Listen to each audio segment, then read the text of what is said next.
So in today's video, I wanted to talk about a question that I know I asked myself so many times when I was trying to get sober.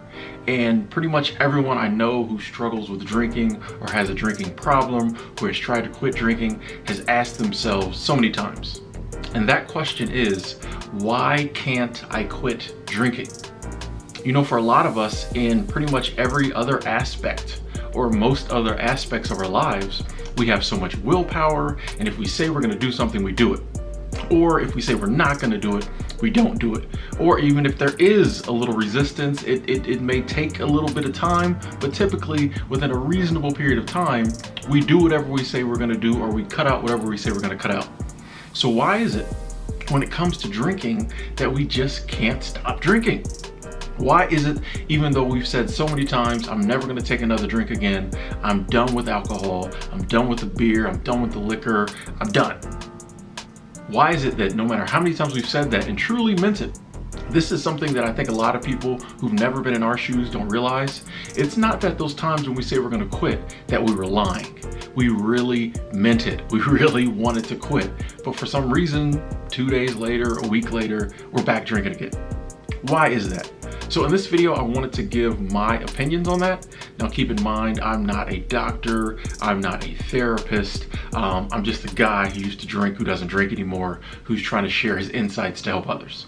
Now me personally, I would rather hear from someone who's been there than someone who just studied about it, but that's just me. Anyway, so in my opinion, I think one of the main reasons that we can't stop drinking is because it is a learned behavior that we are trying to go against, okay? I think our subconscious mind and the part of our minds and our brains that we totally don't control, you know, there's a part of the brain that we control. And it's kind of the part of the brain that we identify with. If I say I want to raise my hand, I can control the part of the brain that raises my hand, does all that type of stuff. But that's the conscious. There's also the subconscious, and that's kind of the part of the brain that we don't directly control. I can't directly control what my subconscious is doing right now because I'm really not that aware of it. So your subconscious mind takes cues from you, and it learns behaviors based on the things that the part of your brain that you can control tells it to do. So for instance, if I was the type of person every day when I got home around 6 o'clock, I'm cracking some beers and I'm drinking till I pass out. That was my learned drinking behavior.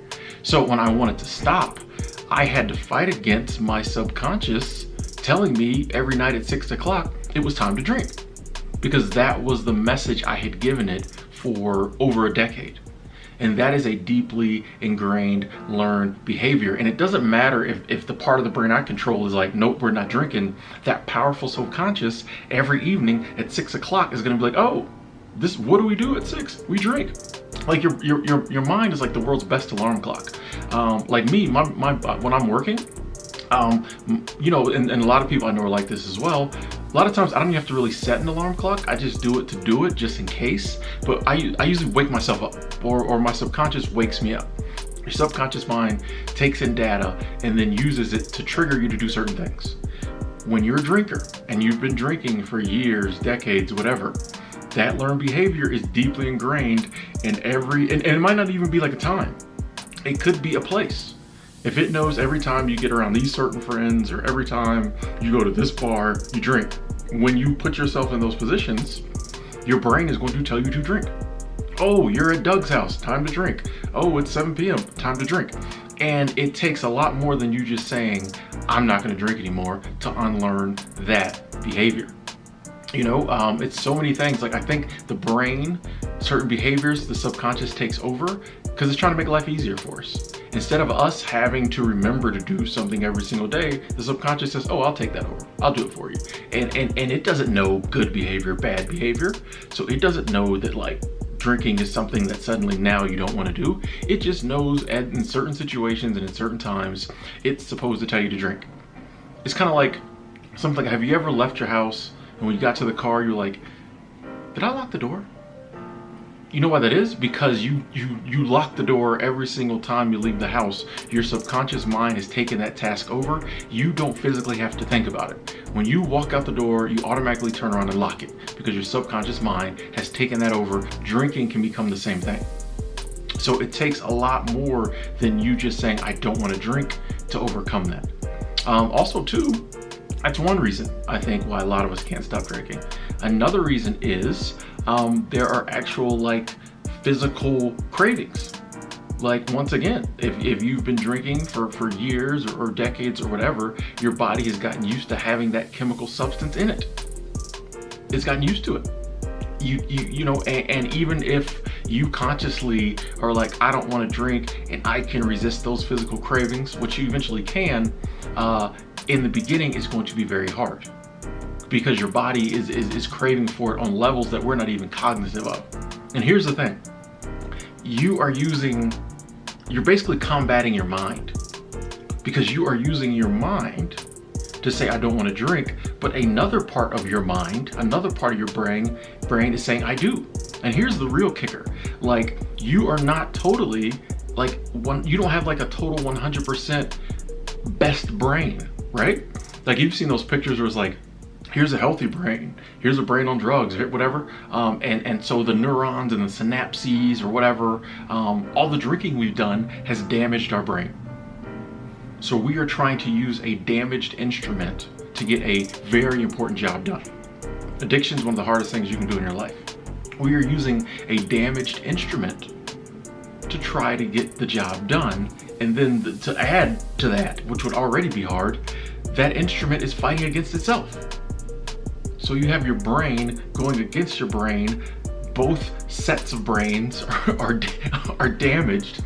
And you wonder why you can't just stop drinking instantly. There's too much back history. There's too much learned behavior. There's too much brain damage. It takes time. You can stop drinking. The point of this channel is just to say you can stop drinking, but I'm of the belief that it is a process. Every time you really say I'm done, try as hard as you can to go as long as you can without drinking. What this does is it puts some new behavior in the mix. If you drink every single night for the past 6 years, you're not gonna be able to quit just instantly. So if for the past 6 years, the learned behavior is drink every day, the only way you're ever gonna be stopped is you get some days in there where you don't drink. So if you go a week without drinking, your brain is like, okay, 6 years drinking, a week not, I'm still gonna tell you to drink, but what's this not drinking thing over here? A couple months go by and then you go a month. You have a great month, you don't drink for a whole month. Your brain is like, oh, okay. So this is something we might start doing. You know, I still have more data saying we need to be drinking, so that's the craving I'm gonna throw out there. But I'm getting this resistance, that there might be another behavior. And over time, you can build up a different behavior pattern, and the day will come if you stick with it. I know it sucks when you try to stop and you start back and you do that 2-3 times. It sucks and you just feel like a complete failure.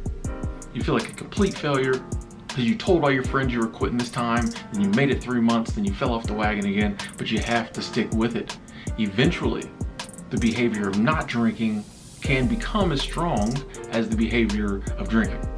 And you know, 6 o'clock might roll around, or you might go over to Doug's house, or you might drive by the bar, and your brain will be like, I don't really know what to tell him. I don't really know what to tell her. Because some days we drink, sometimes we don't. I'm just gonna shut up. And I personally do believe that when you can get that part of your brain to a place where it kind of equals out, that's when you're conscious, you can take over. And you can be like, you know what? Nah, we're not drinking tonight. We're good. I said we weren't, we're not going to. But I do believe sobriety is a process. And you just have to stick with it. Every time you feel it and you mean it, that day do not take a drink. And then just keep doing that as long as you possibly can.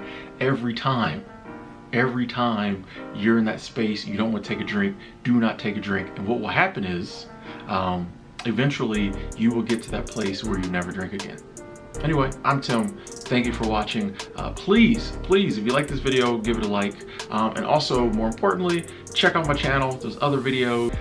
So if you're struggling with quitting drinking, or you just want to hear somebody talking about sobriety because it might help you out, please check out my channel videos. Please subscribe.